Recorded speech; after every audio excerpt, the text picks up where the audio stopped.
This is a quick tutorial and an overview of Google Keep. I'm going to link to the YouTube video that I watched to learn these things. It's more in depth. And if you want to really know the ins and outs, I really suggest going to her channel just for everything. She's an amazing teacher in Maryland, I believe. So you might have seen Google Keep as an option, saved to Google Keep in your Google Drive recently. I had, and I didn't really know what I was doing. So I decided to learn more.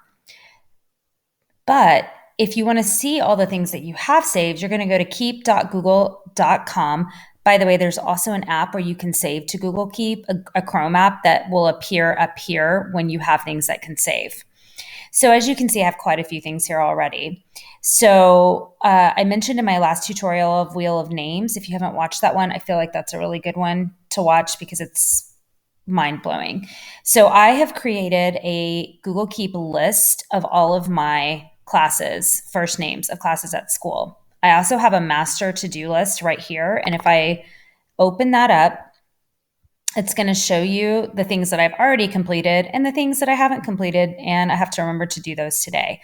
From here, you can add reminders for things. So let's say that I need to make a tutorial. I can go right here. I can click the little bell and I can say, remind me at 1 p.m. Or in the evening, whatever you want to choose. And then it will remind you on your screen. It will not remind you in your calendar, unfortunately. I'm guessing that's coming later. Right here, I can change my color palette to whatever I want. I have this one white because I already made a cute little header, which I'm going to show you how to do in just a second. So you can pin it to the top. You can add it to Google Docs. You can uncheck all the items. You can delete the checked ones. You can hide the checked boxes, which is what I did for my lists.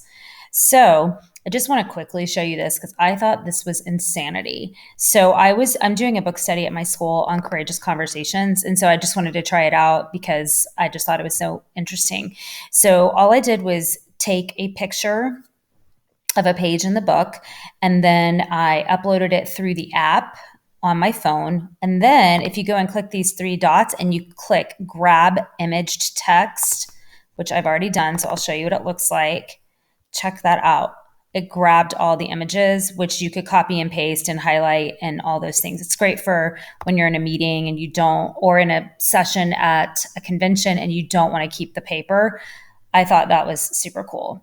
So real quick, I got a little obsessed about making headers. And so I headed over to Canva, which is my new favorite secret weapon. You can also do this in PowerPoint. You could do it in Google Slides. You could do it in like anything, or Google Draw.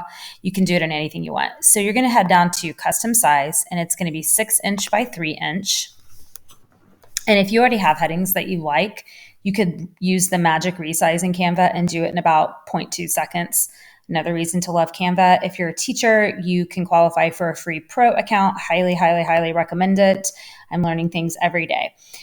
So over here, you can choose any background you want. I'll just use this leaf. Now I'm going to go to text. I'm going to choose add a heading. Again, you can choose whatever you want. And you could make it say, I'll do another to-do list. If I go up to my fonts, they have a bunch installed already, but I have a Silhouette cutting machine, and so I have a million other fonts on mine. And you can upload those fonts also, which I think is really neat. Now, of course, you can do whatever you want to this. You can change the color. Canva has a color matching also, which I have another tutorial on if you wanted to see what that looks like. I like to go to elements, add fun stuff. You cannot make it a GIF as far as I know. I'm just going to choose one randomly. I'll choose this one. Can send to the back. This is not a very cute one, but you get the idea. So what you're going to do is you're going to download it. I wish that Canva had a save to Google Drive option. That would be amazing, especially if you work on a Chromebook, but they do not. So now I'm going to go back to Google Keep. I'm going to make a new one, new note with image. Now you can add an image to your note also. That's totally possible. I'm going to go to my downloads that I just did. I'm going to do my ping. I'm going to open it, and then it's going to be the perfect size. Now, when I close it, you're going to see it's going to look like these other ones. Title, tutorial, and then you would just add your lists. It's going to automatically not keep it in check marks, so you're going to have to go here for check boxes. Now you can close it, and it's going to go down here. You can also pin it, and if you pin it, it's going to go to the top, which is amazing.